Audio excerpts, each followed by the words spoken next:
Now, how did you get your job with Junior Johnson? From what I understand, you had a kind of an interesting job interview with Herb Nab. The thing was a lot of people don't understand or don't realize is that Walter Ballard used to buy a lot of used engine parts from Junior Johnson. Okay. Because he was running a Chevrolet. So Miss Katie, Walter's wife, would go to Wilkesboro or go to Rhonda, North Carolina, and pick up what we ever had done. When Walter didn't have time to work on gears and transmissions, well, he would maybe get Herb Nab to either sell him a used gear or come down and work on a gear. And that's how I got to know Herb, was he'd come by after he got off work at Junior's and work on Walter's stuff and show him some things he needed to do.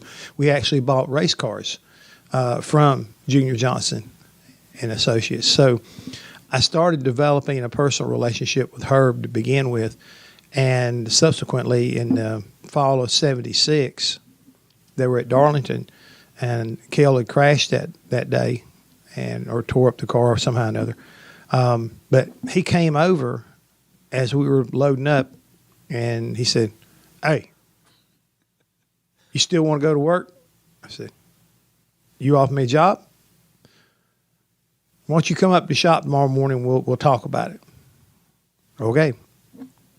Up to that point, all the independent teams I'd worked for that offered me jobs to go to work for them full time, my dad had told me, he said, "You don't want to go to work for those guys. You'll be working 24/7, 7 days a week. You'll be, not making any money and working your butt off. He says, you need to get with somebody that's stable. Just be patient. It'll come." I went home that night from Darlington, and my dad was already in bed. And I walked in, went back there and knocked on his door. "Yeah, what do you need?" "I need to be off tomorrow." He says, "What for?"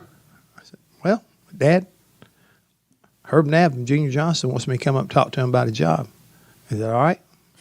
He said, "What time you got to be there?" I said, "He wants me there at 8 o'clock.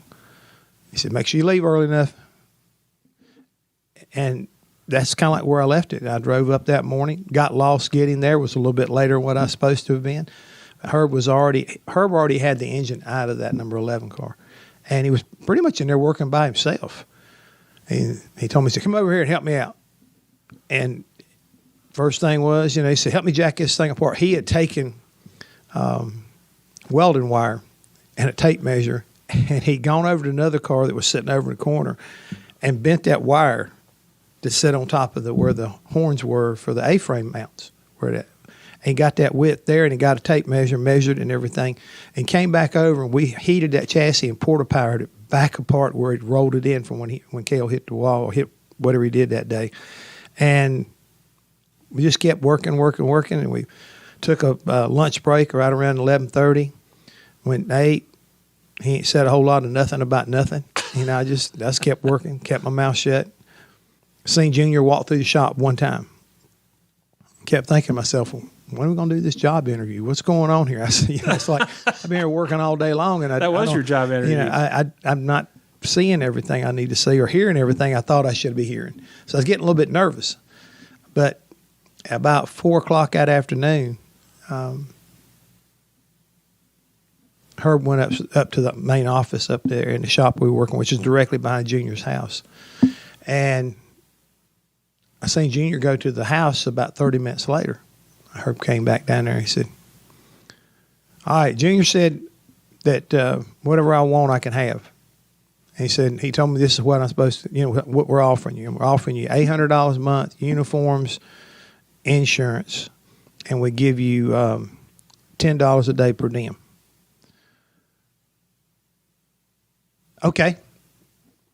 That was it. I mean, that was the beginning of the relationship, with Junior Johnson and Junior Johnson and Associates.